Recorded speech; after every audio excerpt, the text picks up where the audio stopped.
Hello and welcome. My name is Zafar Iqbal, and you are watching Mojo Story. Finally, Russia has declared war. Vladimir Putin has announced a special military operation in Ukraine. Now, he's asked the military of Ukraine to lay down the arms. Now, we're getting reactions from across the world. United Nations Secretary General has said that that it's the saddest moment in his tenure. He has asked Putin to stop war in the name of humanity, but clearly we're seeing the situation really escalating in Ukraine as explosions are taking place. There are Indians who are stuck there. To discuss this entire situation, we got a eminent panel with us today.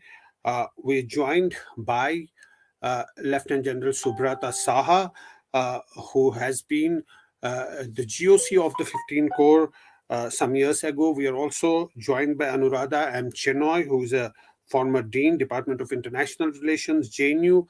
And we're also joined by some Indian students who are in Ukraine. If I can go to them first, Firoz Ahmed and Javed Ahmed.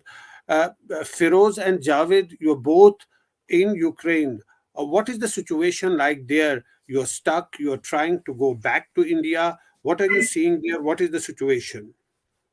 Yes, sir. The situation is getting worse day by day, and we have heard the sound of bombs 20 minutes before, and it was like a very hard sound, and the whole our home was shaking by the sound of the bombs just 20 minutes before.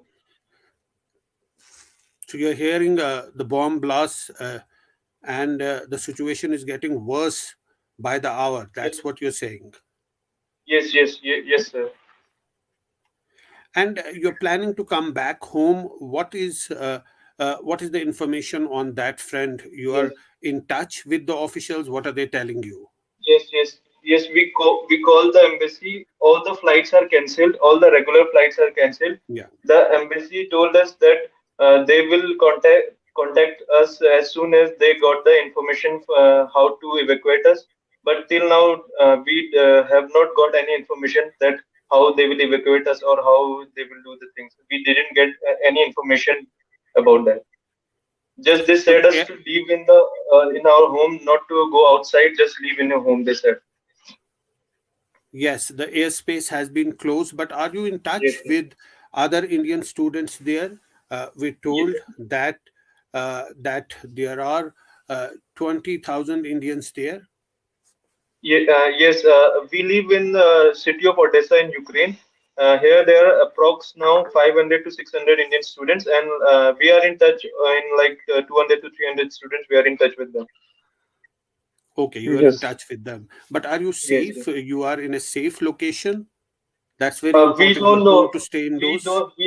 We are like in an apartment now, and just we are hearing the sounds of bombs in every half an hour and 1 hour, and the sounds are like so hard that it our whole home shakes. You understand? Yes, it must be The home very, is vibration. yeah, it's very worrying. Where exactly are you in Ukraine? You are close to Kyiv, or you are far away from the capital? We are 600. near 600. Black Sea, Odessa. There is a city by the name of Odessa near Black Sea. We are 600 Okay, kilometers from Kiev. okay. What do you want the government of India to do at this moment? They have issued advisories. They are trying to evacuate Indians. What exactly do you want them to do at this moment? We want them to evacuate us as soon as possible, like as soon as they can do, because we think it's not safe here even a second. We think it's not Yeah, safe here in Odessa. it's not safe. That's true. Yes. So, Yes, yes. what is your plan now? You're staying indoors. Of course, you are touch with fellow Indians and other officials. But what is the plan now? Do you have the supplies and the money and resources to carry on? We supplies are like getting finished, but we have the money, we will go and buy the stocks from the markets. Like stocks are also getting finished from the markets. We will go and like buy how much we can get. But we don't know how much is remaining and how much we will get. Just we want from Indian government to evacuate us as soon as possible because it's getting very tense and we are in very much mental stress because every hour we are hearing the sounds of bombs and like we are getting very much stressed. Hello. Well, one can understand the difficult situation that you are in, but let me go to our experts. Uh, to you, General Subrata Saha, what is your assessment of the situation so far? Do you think that this build-up was taking place for many days, or it happened all of a sudden that in the morning we heard, that finally Russia has really invaded Ukraine? Well, definitely we cannot say has happened all of a sudden. The Yeah. buildup has taken place, in fact, over months. And Yes. not only that, the buildup has taken place over months, and there were enough indicators in the open Yeah. source on the buildup Yeah. taking place. And by end of December, Russia had put out, two draft agreements, one Yes. with the NATO and the other with the US on what their expectations were, Mm. and which both of them were, of course, rejected, and it was not, put through any kind of, shall we say, visible dialogue specifically on that. Although a lot Mm. of diplomatic parleys at the highest level, at heads Yeah. of state, going back and forth, heads of states talking to the Russian president as well as the US. Yeah. All those parleys were done, but Yeah. obviously it was not. They were not finding any common ground, so to speak, Yeah. and what we have seen, well, in the last 1 week, yes, there has been a sudden intensity in what was happening. So I think it was President Putin's method, I Yeah. think, of trying to push, his Yeah. point by seeing how far he can take it. I mean, the Yeah. fact that he went in for recognizing those two, now the term used is breakaway Yeah. provinces, Yeah. and then going in for the next step of Mm. sending in so called Russian peacekeeping forces into Yes. that. So thereafter, in a sense, shaping the battlefield, if you will, Mm. for justifying actions which we are now seeing happening. So the point is, I don't think there has been any suddenness in Mm. the range of activities. B, Mm. now, don't know this business of, who is the expansionist. Actually, that Right. also is a moot point because, after the breakdown of the Soviet Union, it is there. I mean, even from the likes of George Kennan and all, whose conversations have been put out by other journalists, in which they were they are the person who came up with the Cold War strategy. He himself was critical of Mm.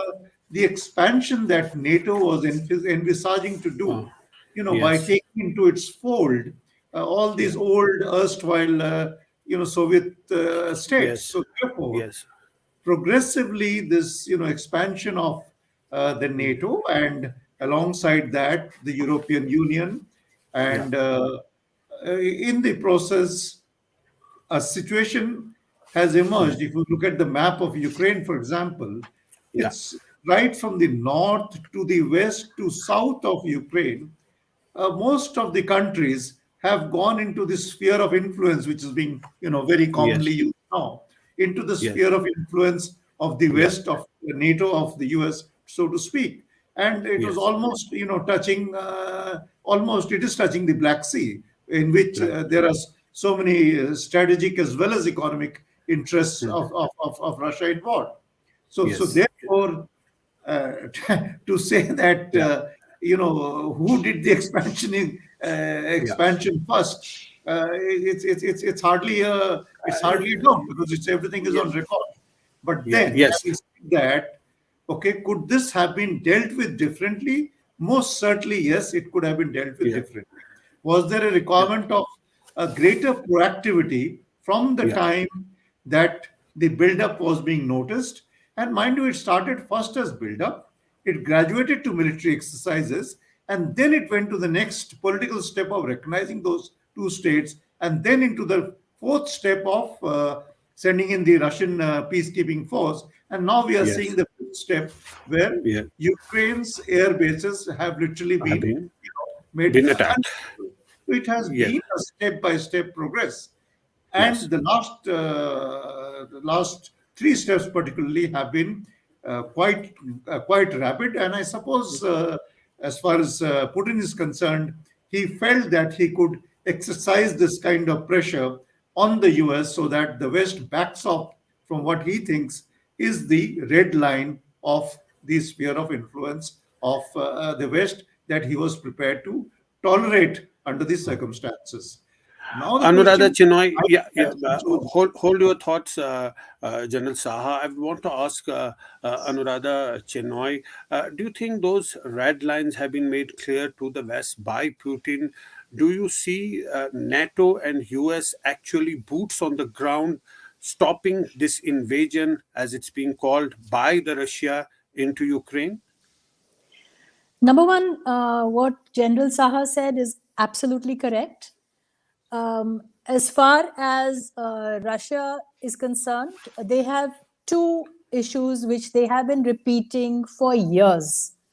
Yeah, One is they said, since 1989, when the Berlin Wall collapsed and they allowed yeah, West and East Europe, Germany to join, uh, Gorbachev himself and the Secretary of State of US at that time agreed that not a step forward of NATO. But 14 former Central East European countries have been admitted into NATO, and Russia has since 1999, then 97, and onwards, whenever this was on the cards, they made their opposition clear. But the West had a very triumphalist and unilateral approach to it. They talk of security, but you see, the security and the main threat of NATO is who? Just Russia, containment of Russia in Europe. Of course, China yes, also. But and Russia has been pleading, almost appealing in different forms that have some security arrangement, whether it was the earlier Partnership for Peace or some Russia NATO council which they had, or talks yeah, with the Organization for Security and Cooperation in Europe. There are many forums which they did develop, but they yeah, never treated Russia equally or inclusively. And they have armed all these bases in these 14 countries with missiles against Russia. So their red line was no to Ukraine, because a missile on Ukraine's border will reach Moscow in less than 5 minutes. That's one. Second, Russia and Putin especially has repeatedly said that they will protect ethnic Russian minorities. They're very clear on their minority question. yeah, And you've seen that, Indian minorities in Sri Lanka, etc. So Russians are very clear that they will protect their minorities, and these provinces of Lugansk, Donetsk, in the Donbass region have dominantly Russian ethnic minorities, and there has been a civil war for 7 years. And that is where 14,000 people have been killed, primarily Russian ethnics and also Ukrainian. And it's sad. When people die, you don't say, Russian and Ukrainian, but the Russians have seen it as a gradual genocide. And they've been asking the West to have talks. So there were talks also. Minsk 1, Minsk 2, Normandy process, Paris mm, talks, and even recently a flurry of talks. But, yeah, and everyone is saying de-escalate or diplomacy, but diplomacy is give and take. Here, we've seen that diplomacy has meant that we're not going to listen to Putin, you listen to us. You mm, de-escalate, whereas, we continue to arm Ukraine, we continue to, ignore the human rights of minority Russians.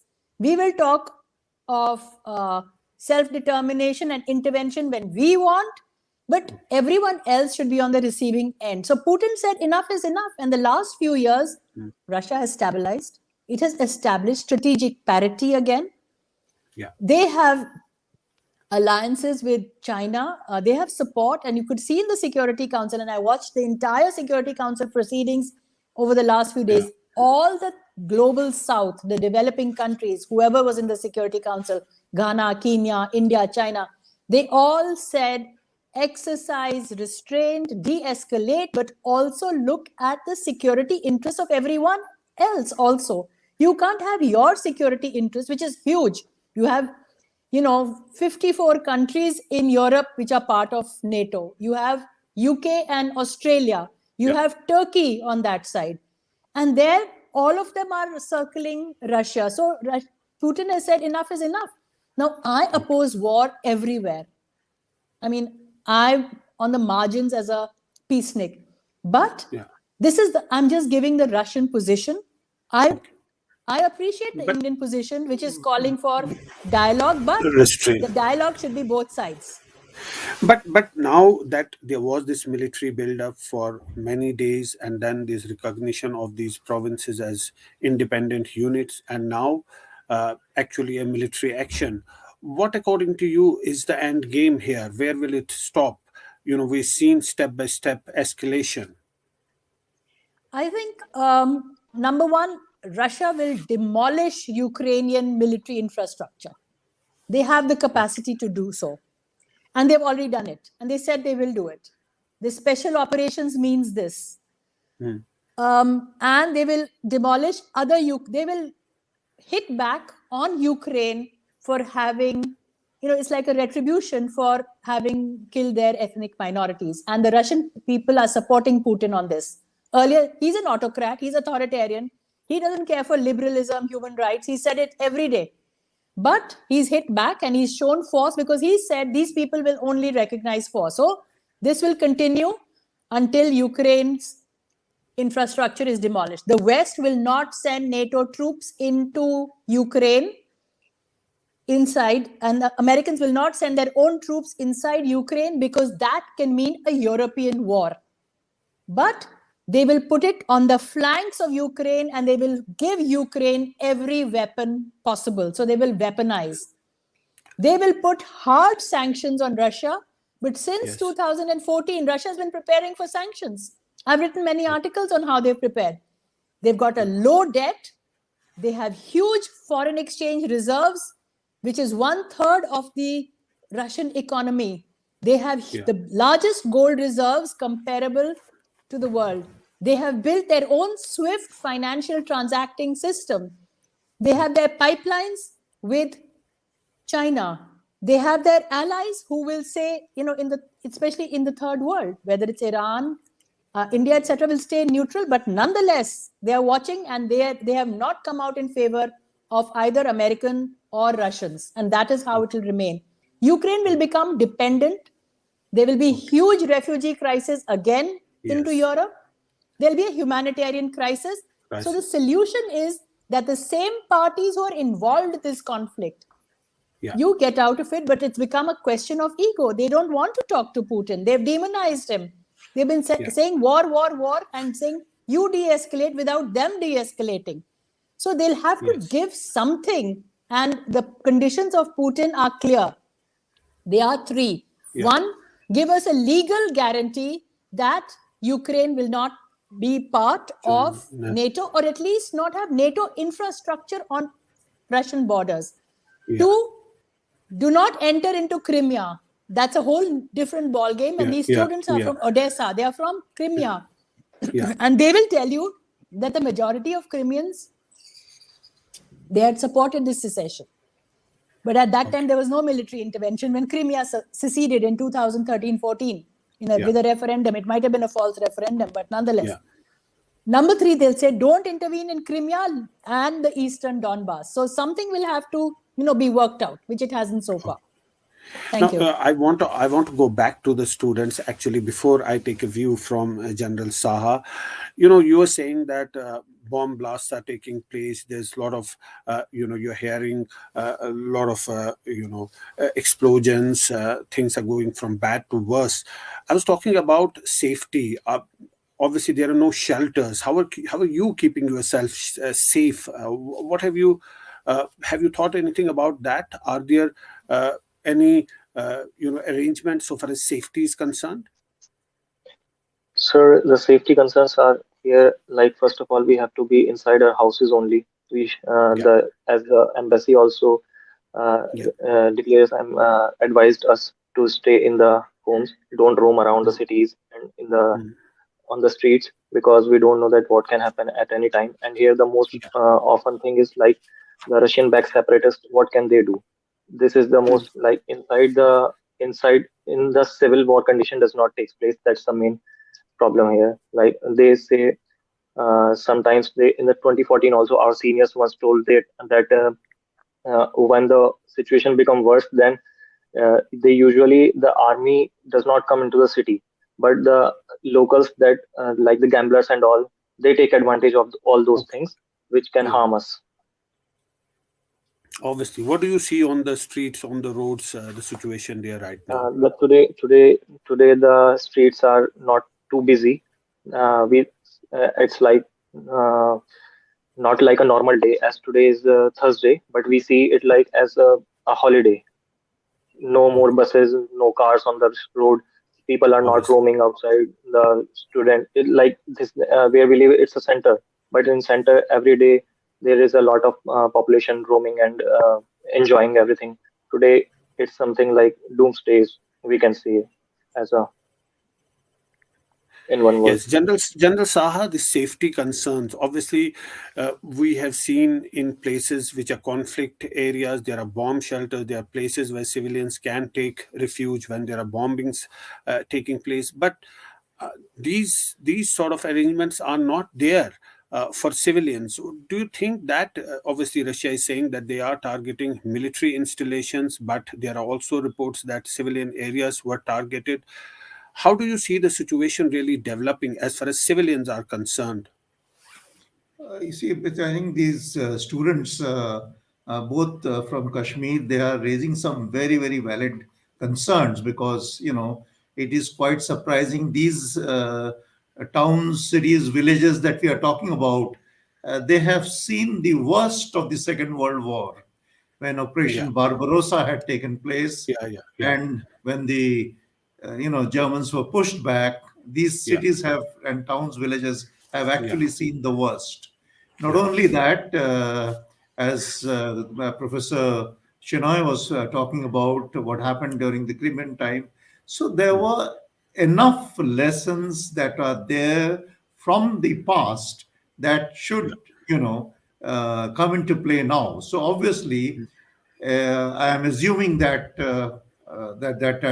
what we are hearing from the students, that there are no safe shelters for the population, which I find quite disturbing. And I would only hope that yes, there is some place, and these that so there are some arrangements, and people like our youngsters, these students, are informed about it by the local administration, because this shall we say this civil war kind of a scenario, or this insurgency kind of a scenario, yeah, is not new. It has been on for some time. Okay.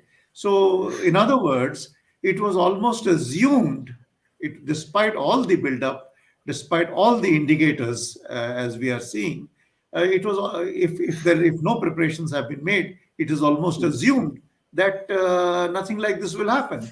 So mm, now, if no preparations have been made, and mm, now to say that you'll make some arrangements, I don't think it is workable.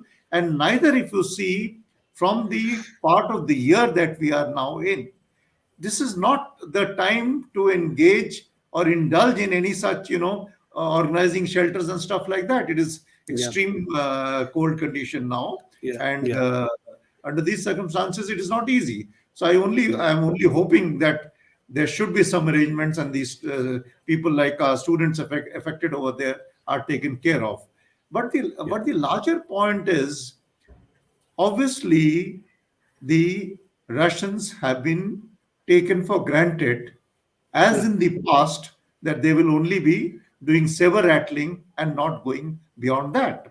Like Professor Chenoy brought out very clearly, those three demands, the origins of these demands are not new.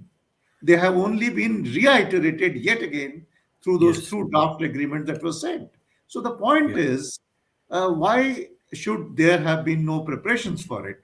The other point which you had brought out, in your question to Professor Shenoy was, like, how do we expect, what future do we see of the Ukrainian armed forces?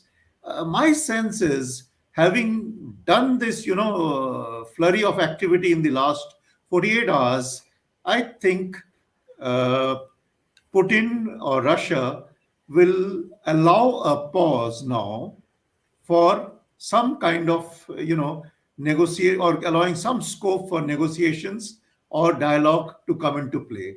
Because just to outrightly go and destroy the capability of the Ukrainian military forces means inviting, Yeah. equipment and other wherewithal to Yeah. come in from outside. So Yeah. effectively, what you are trying to achieve will get Yeah. achieved for by your own actions. To put it very simply, you are just Russia might just be scoring a self goal if they were to do Yeah. it. So, strategic wisdom would demand that, okay, you have made your point now by Yeah. knocking out the air bases. You have made your point by sending in this Russian peacekeeping force. The numbers, etc., are not very clear. There are multiple reports which are indicating different figures. But the point is, having done this, I think there is a requirement of a pause, because even if, for example, the West or the NATO or the US did not take the threats as seriously, it is time to take it seriously. I mean, Biden has been saying literally since middle of January that the invasion is about to happen. Invasion is about to happen. If the Yeah. invasion is about to happen, then what are we doing about it? So, Absolutely. so the point is, I mean, like, it is not one-sided. It is in fact multiple-sided. So therefore, I would imagine that there should be a sort of strategic pause now to allow other instruments to come in and try to take, charge of the situation. Professor Chenoy, coming to the implications on India, India has been traditionally close to Russia, but India also has a strategic partnership with the US. So it's a tightrope walk, really. What do you see the options of India today? The ambassador of Ukraine has also said that India must intervene. Prime Minister Modi must help to diffuse the crisis. How do you see the role of India in all of this? You see, India has so far had, I think, very good statements. India has, of course, not non-alignment anymore, but they do exercise strategic autonomy. And great powers understand that. That's one. So they will not take sides. Russia, and you've seen that. They have just asked for restraint, and they have said there should be security guarantees for everyone. Yeah. And I believe that's a correct position. Second, Yeah. the sanctions will hurt India for sure. America will put sanctions on Russian Yeah. energy, on Russian businesses, on defense Defense equipment. exports, Yeah. and they'll use CATSA. And that is one of their laws which says that any country which is Yeah. importing Russian equipment can also be put sanction on. But earlier also they had done it. The Americans had done it on India, but India pushed and got waivers for the S-400s and various defense equipment from Russia. And America had to listen to India because America has an interest themselves in selling defense equipment to India and other trade. So India can, even during the time when India had its nuclear explosions, and at that time, America had put direct sanctions on India, and Russia bypassed those sanctions. They said, we don't care. We'll continue giving them nuclear power and submarines, etc. So India and Russia have a distinct relation, and India has explained to Russia, to America, that our relations are not against you, but they are old and strategic and independent of you. So if America understands that, well and good. If they don't, India will have to examine various options. But I think for India, strategic autonomy is important for their own national interest. And how can they align with American wars anywhere in the world, or with even with Russian wars? So even China, for example, which is a close strategic partner with Russia, initially Yeah. and repeatedly they've said the security interest should be safeguarded, but they've also said de-escalate, and they won't have a military tie-up with in this war. But I think general is right, there should be a strategic pause. So do you still feel that there is space for diplomacy even after what has There's happened in the last always space few for hours? diplomacy. There's always space for diplomacy. In fact, there should not be any kind of triumphalism that we won, because it can lead to terror attacks, alienation of people. You have to see what people Yeah. in that region, the climate, ecological crisis, pandemics, all that should enter our security debates. It's not just about strategy, it's about humanity, it's about nature. Yeah. So those things must, the strategists should think of that. General Saha, I would also wanted to understand that this also precision, there's also perception battle. We're told that these are precision weapons, these are standoff weapons, these are not actually tanks rolling in. There's a lot of, perception from both sides. Ukrainians saying that so many people from Russia have been killed, that airplanes have been shot down. How do you see that aspect really working in all of this? Since you asked about perception, I Yeah, think by before I come to your question specific, I'll just pick up yeah, on the perception part. yeah, By maintaining the stance that India has, actually, it has benefited in the perception, in the sense of perceptions. Because if the Ukrainian envoy to India is saying that Putin will listen to Modi, I yeah, think there is a strategic gain that India has made in this. Okay, yeah, now coming specifically to your question. Uh, the point, really speaking, is not about how many soldiers have been killed and what is being read about those many yeah, soldiers killed. While I yeah, respect the concern and the sentiment of the two students who have joined in this show now, yeah, of the effect that is having of these bombs going off in front of them, I think so far Putin has managed to build that perception that he is more assertive and he is definitely trying to demonstrate strength. Now, that perception that he is building, it is not happening, I think, by he himself. There is obviously a degree of assurance, a degree of tacit understanding with China, both in yeah, terms of economic requirements as well as strategic requirements, and both things put together in terms of the political, drive to the whole thing, to the whole unfolding situation that we are seeing, that as we witness the situations, we are seeing a sort of demonstration of strength by Russia. Whether the same thing is happening from the US side is a big question mark. In fact, I would go to the extent that probably Germany and UK responded much better than what the US did. I mean, what have they added beyond what, for example, yeah, Germany and UK have said? I agree. yeah, This sanction will throw them out of the current international financial systems. But at the same time,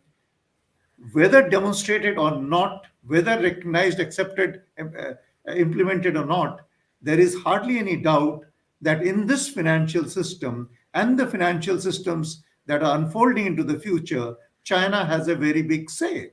So I don't yes, think we should be very surprised if we are seeing the beginnings of some new economic world orders to take yeah, care of such contingencies as we go into the future.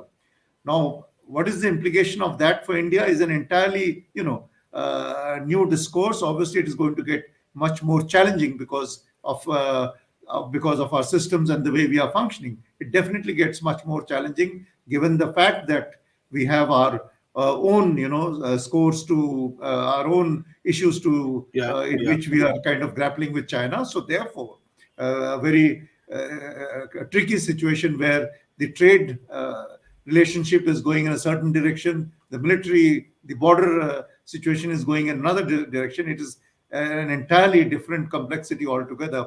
But that certainly gets affected by yeah, this, new emerging, new unfolding order that we are seeing. So, back to the point of your perception. So, I think yeah, in the perception, really speaking, the assertion is definitely coming more from Putin's side. And if indeed the perception war, if you will, from the West was strong enough, it should have deterred Putin, but it has not. So, therefore, we will have to see how this whole thing, sort of opens up. And if indeed, as I am saying, that there should be a strategic pause now, we should expect a strategic pause now. How will Putin conduct himself to come out in a manner where there is a sort of, I won't say face saving. There is a sort of semblance of okay, fine. We have reached a degree of agreement that takes mm, care of Russia's concerns with which they had launched or they had embarked in to begin with. So I think that is how this whole business of perception should be unfolding into the future. Well, before we wrap up, one final question, Professor Chenoy. One cannot miss the timing. Imran Khan is in Moscow right at the time when all these things are unfolding. How do you see that development briefly? See, the invitation to Imran Khan was much earlier. So Yeah, it's coincidence that he's there. It's not planned. yeah, But Imran Khan is definitely trying to bridge Pakistan's gaps with Russia, and now that China, Pakistan is quite a client state of China, as they were of the US. So they will try to, kind of improve their relations with Russia, especially because they have some leverage with Afghanistan. So it depends, but I don't see, too much into it, because this was by chance a trip, and Imran Khan would not even want to alienate the US. So he'll have this position of sidestepping most issues. He will make no mm, statement in favor of either side. yeah. So that brings us to the end of our discussion. General Saha says that there could be a strategic pause. Well, all eyes on the unfolding developments. Really, all eyes on the situation in Ukraine. Obviously, in the end, we hope that the students who joined us are really safe. They are in touch with their fellow students, and they are evacuated soon. They're telling us that they are hearing loud noises. So that's all one can hope. Be safe and try and get in touch with the authorities. Keep yourself informed about the situation and try and leave that place as and when the authorities inform you to do that, and that is possible. We can wrap up our show with those words. Thanks to all of our panelists for joining us today. Thank you for watching. Okay. It's great to see you here. Thank you for watching our work. If you haven't subscribed yet, don't forget to click the bell icon and subscribe to Mojo Story and support independent, robust journalists.